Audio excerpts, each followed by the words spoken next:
Puji Tuhan, pada malam hari ini adalah malam yang ketujuh. Dan malam yang ketujuh ini saya diberikan tema dari Bapak Gembala dan Ibu Gembala, yaitu temanya di malam ketujuh, menunggu dan setia dalam proses Tuhan. Katakan amin. Kita buka Alkitab kita yang terdapat di dalam Roma pasal yang ke-8.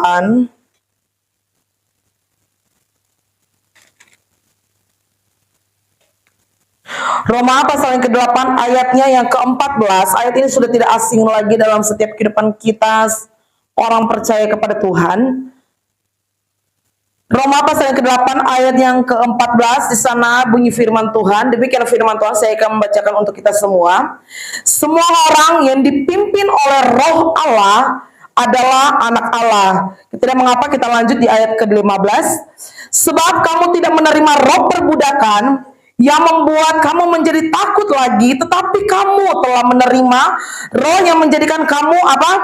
Anak Allah. Oleh roh itu kita berseru, ya Aba, ya Bapa. Puji Tuhan. Tema pada malam hari ini yaitu menunggu dan setia dalam proses Tuhan. Tema pada malam hari ini bukanlah tentang bagaimana kita menunda akan apa yang Tuhan berikan dalam setiap kehidupan kita, melainkan menunggu dan setia dalam proses ini adalah melainkan pembentukan karakter kita dalam kita mengiring akan Dia, agar supaya kita mendapatkan yang namanya janji firman Tuhan itu. Amin. Janji firman Tuhan itu ya dan amin. Seperti firman Tuhan pada malam hari ini ayat ke-14 katakan bahwa semua orang yang dipimpin Roh Allah adalah anak Allah. Kita garis bawahi yang katanya dipimpin Roh Allah. Jadinya ada kata berarti orang yang tidak dipimpin Roh Allah berarti dia bukan anak Allah. Firman Tuhan yang mengatakannya ya, amin. Bahwa di sini mengingatkan kita, mempertegas bagaimana setiap kita anak jemaat-jemaat Tuhan yang ada, kita harus berusaha untuk bagaimana kita harus dipimpin oleh Roh Allah itu sendiri, amin. Sekalipun kita mengatakan bahwa ini adalah sangat sulit, tetapi inilah saatnya di malam yang ketujuh ini kita meraih yang namanya Roh Kudus itu dalam setiap kehidupan kita. Amin. Inilah saatnya kita diberikan lagi kesempatan bagaimana kita merasakan bagaimana Roh Allah itu sendiri dalam hidup kita. Nah, proses ini melatih iman kita dalam kita mengiring akan Tuhan. Tidak sedikit rintangan pasti kita hadapi dalam kita menghadapi yang namanya proses. Pasti banyak yang namanya suka duka, amin. Pasti ada yang namanya proses yang tidak mengenakan hati, yang tidak mengenakan jiwa kita sendiri, benar ya? Tidak mengenakan yang namanya tubuh kita itu sendiri, hati kita itu sendiri. Tetapi firman Tuhan mengatakan bahwa setiap kita harus dipimpin oleh Roh Allah itu sendiri, amin. Makanya dari itu saya bilang bahwa proses ini melatih iman kita dalam kita mengiring akan Tuhan. Jangan seperti dari firman Tuhan ya. Contoh bangsa Israel. Ketika mereka berangkat dari untuk pergi ke tanah perjanjian, seharusnya dalam perjalanan itu dari Mesir sampai ke tanah perjanjian itu dalam jalan kaki itu hanya menggunakan waktu hanya 11 hari. Tetapi kenapa bangsa Israel mereka tetap berputar-putar di padang gurun selama berapa puluh tahun? 40 tahun lamanya. Bung Dedi pintar. Nah, bagaimana betapa lama ya? Sebenarnya hanya 11 hari mereka berjalan pada saat itu dari tanah Mesir ke tanah perjanjian. Tetapi yang dibuat Tuhan, mereka muter aja selama 40 tahun. Karena apa yang terjadi dalam kehidupan bangsa Israel? Mereka selalu protes. Banyak protes dalam mulut mereka. Kalau misalnya kita bisa lihat di Bilangan pasal yang ke-10, pasal yang ke-11, pasal yang ke-14, itu bercerita tentang bagaimana perjalanan dari bangsa Israel. Dari mereka berangkat dari mana dulu, Bung Dedi? Bangsa Israel berangkat start mereka dari Gunung Sinai. Coba kita lihat ya. Nanti saya cuma tebak-tebakan lagi. Bilangan pasalnya yang ke-10.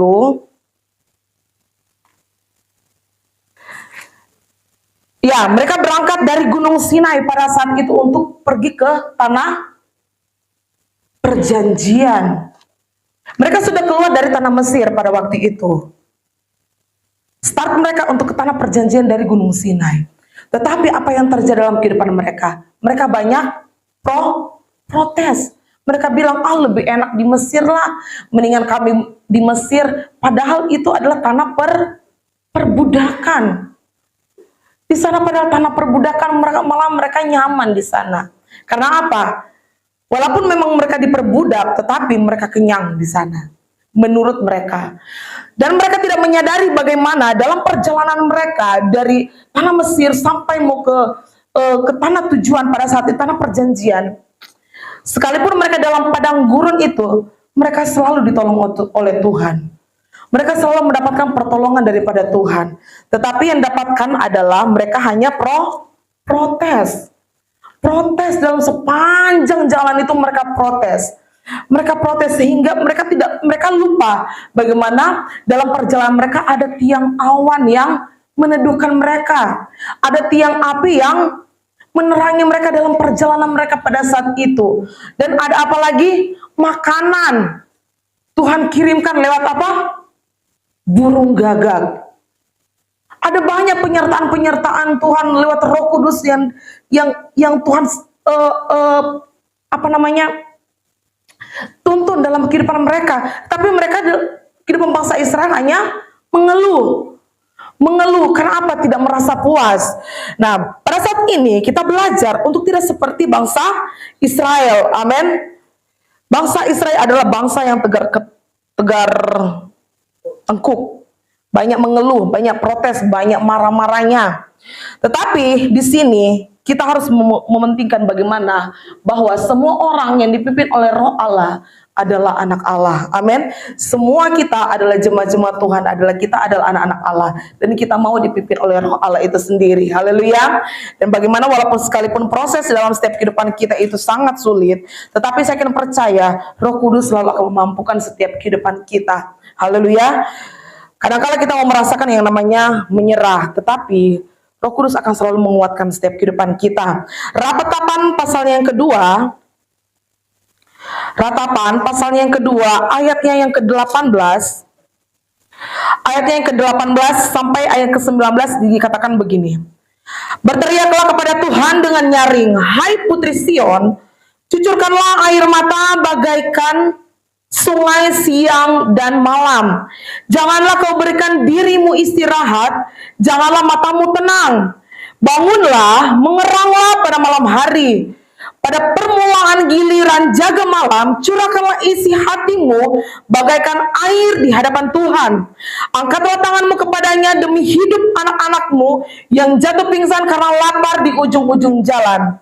Firman Tuhan pada masa malam hari ini mengingatkan kita dalam setiap proses kita jangan lupa yang namanya berdoa.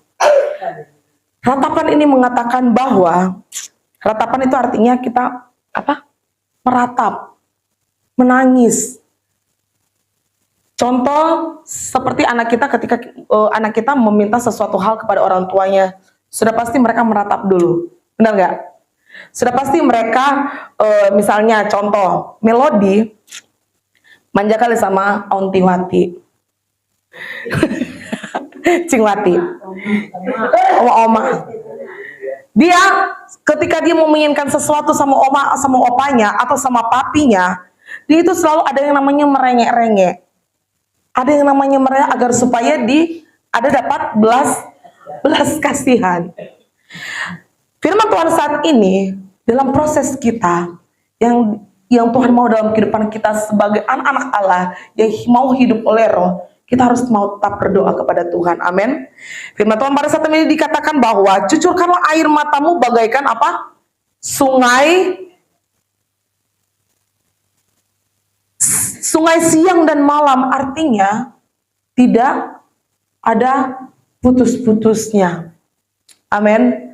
Tidak ada putus-putusnya. Maka dari itu mari kita sama-sama kita melatih diri kita untuk terus berdoa kepada Tuhan. Amin. Bagaimana setiap proses kita bawa ke dalam tangan kasih Tuhan. Saya kena percaya kita akan mendapatkan kekuatan. Karena contoh, dalam Alkitab, banyak sekali teladan-teladan yang dituliskan dalam Alkitab untuk bagaimana memperkuat iman kita dalam kita mengirjakan Tuhan. Kalau misalnya tanpa firman Tuhan dalam kehidupan kita, saya kena percaya, kita pasti amburadul. Amin. Tanpa roh Allah dalam kehidupan kita, saya kena percaya kita pasti tidak mampu menghadapi segala sesuatunya. Tanpa roh Allah dalam kehidupan kita, saya percaya kita pasti menyerah menghadapi proses yang Tuhan izinkan dalam hidup kita.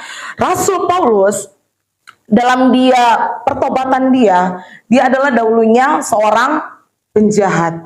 Tapi ketika dia diubahkan Tuhan, lewat proses dia yang luar biasa, bahwa sebelum dia menjadi seorang Rasul Paulus, dia diberikan hukuman oleh Tuhan, yaitu dia menjadi buta. Sampai berapa hari? 3 hari. Disitulah dia merubah kehidupan dia, bahwa penyertaan Tuhan dalam kehidupan itu, proses dalam kehidupan dia itu sangat luar biasa. Sehingga apa? Dan seketika dalam dia pertobatan dia pun, tidak sedikit rintangan dia hadapi. Bukan yang enak-enak aja dia hadapi. Yang dia rasakan bukan yang enak-enak aja. Tetapi kita buka di dalam 2 Korintus, ini ayat terakhir. 2 Korintus pasalnya yang ke-12, ini menjadi kekuatan kita, menjadi pengingat kita bahwa dalam kita mengiringkan Tuhan tidaklah mudah, tetapi Tuhan akan terus memberikan kita kekuatan dalam kita mengiringkan Tuhan. 2 Korintus pasal yang ke-12 ayatnya yang ke-7 sampai ayatnya yang ke-10 dikatakan begini. Dan supaya aku jangan meninggikan diri karena pernyataan-pernyataan yang luar biasa ini, maka aku diberi suatu duri di dalam dagingku, yaitu seorang utusan iblis untuk menggocok aku, supaya aku jangan meninggikan diri. Tentang hal itu aku sudah 3 kali berseru, artinya dia sudah berdoa kepada Tuhan supaya utusan iblis itu mundur daripadaku. Tetapi jawab Tuhan kepadaku, cukuplah kasih karuniaku bagimu, sebab justru dalam kelemahanlah kuasaku menjadi sempurna. Sebab itu terlebih suka aku bermegah atas kelemahanku, supaya kuasa Kristus turun menaungi aku. Karena itu aku senang dan rela di dalam kelemahan, di dalam siksaan, di dalam kesukaran, di dalam penganiayaan dan kesesakan oleh karena Kristus. Sebab jika aku lemah, maka aku kuat. Rasul Paulus mengabarkan Injil pun, dia bukan yang enak-enak aja dia dapat. Tidak seperti zaman sekarang. Mungkin kalau misalnya tanpa para pemberita Injil ini, kita tidak mengetahui siapa sang juru selamat itu. Amin. Kita tidak mengetahui yang namanya Injil itu sendiri. Kita tidak mengetahui yang namanya kebenaran itu sendiri. Kita tidak mengetahui siapa sang juru selamat itu. Tetapi banyak sekali rintangan-rintangan pada rasul-rasul, pada pendahulu pada saat itu. Mereka hadapi, mereka disesak, mereka dimasukkan dalam penjara, mereka dibunuh. Ada lagi yang disalib terbalik, yaitu siapa? Rasul Petrus. Ada lagi yang dibuang semuanya itu karena Tuhan. Tetapi ketika mereka melakukan dengan sukacita karena roh Allah dalam kehidupan mereka, mereka melakukannya dengan sukacita. Contoh pemuda Stefanus, dia adalah salah satu pemuda yang dipenuhkan oleh Roh Kudus. Dan di saat dia dibawa dalam penghakiman, sesuatu hal yang dia tidak perbuat. Dia hanya tidak membela diri, tetapi Tuhan membela dia. Sehingga dia dirajam pada saat itu. Dia dirajam pada saat itu. Apa yang dia rasakan? Dia tidak merasakan sakit apapun. Malahan firman Tuhan mengatakan dia melihat apa? Di awan itu pintu sorga terbuka untuknya. Tuhan Yesus menyambut pemuda Stefanus. Jadi dalam proses kita harus menunggu dengan setia, amin. Karena Tuhan akan terus memberikan kita kekuatan. Dalam janji firman Tuhan dalam setiap kehidupan kita, Tuhan mengatakan bahwa ketika Tuhan naik ke sorga untuk menyiapkan tempat untuk setiap kita, Dia akan memberikan kita penolong. Amin. Yohanes 14 ayat 26 dikatakan begini. Yohanes 4 pasal yang ke-14, ayatnya yang ke-26. Demikian firman Tuhan, tetapi penghibur yaitu Roh Kudus yang akan diutus oleh Bapa dalam namaku, dialah yang akan mengajarkan segala sesuatu kepadamu dan akan mengingatkan kamu akan semua yang telah kukatakan kepadamu. Jadi, jemaat-jemaat Tuhan, kita tidak sendiri. Amin. Ada Tuhan selalu ada dalam kehidupan kita. Dalam setiap proses apapun kita, Tuhan tidak pernah membiarkan kita. Dalam proses apapun kita, Tuhan tidak pernah melebihi dengan batas kekuatan kita. Semua yang Tuhan izinkan sesuai dengan kekuatan kita itu sendiri. Hanya daging kita saja mengatakan bahwa kita tidak sanggup. Tetapi firman Tuhan mengatakan bahwa kita adalah orang yang kuat. Amin. Dia memberikan kita penghibur. Dia memberikan kita sosok penolong, yaitu Roh Kudus itu sendiri di dalam nama Tuhan, untuk memberikan kita penghiburan dalam kita kesesakan, dalam kita kesusahan, dalam kita menghadapi proses yang bagi kita susah menghadapinya. Tetapi ketika terus kita mengalami yang namanya Roh Allah itu dalam kehidupan kita, kita percaya Roh Kudus tetap memberikan kita kekuatan. Amin. Penghiburan ada dalam kehidupan kita. Haleluya. Dan yakinlah, percaya dalam setiap proses yang ada, Tuhan akan terus memberikan kita bagaimana janji Tuhan yang luar biasa. Amin. Seperti firman Tuhan tadi kemarin bahwa apapun itu yang kita hadapi saat ini, apapun yang kita lakukan untuk Tuhan, kita akan mendapatkan upah dari Tuhan itu sendiri. Haleluya. Maka dari itu kita tetap terus menunggu dengan setia proses yang Tuhan berikan dalam kehidupan kita. Dan Tuhan tidak akan membiarkan kita agar supaya kita jatuh tergeletak, tetapi terus Dia akan menopang kita, memberikan kita kekuatan. Sekalipun kita merasakan sendiri, firman Tuhan mengatakan bahwa Dia tidak biarkan kita seperti anak yatim piatu. Sekalipun kita merasakan bahwa kita sendiri, kita tidak seperti yatim piatu, tetapi Tuhan benar-benar memeluk kita. Tuhan benar-benar akan membela kita. Tuhan ada dalam kehidupan kita. Amin.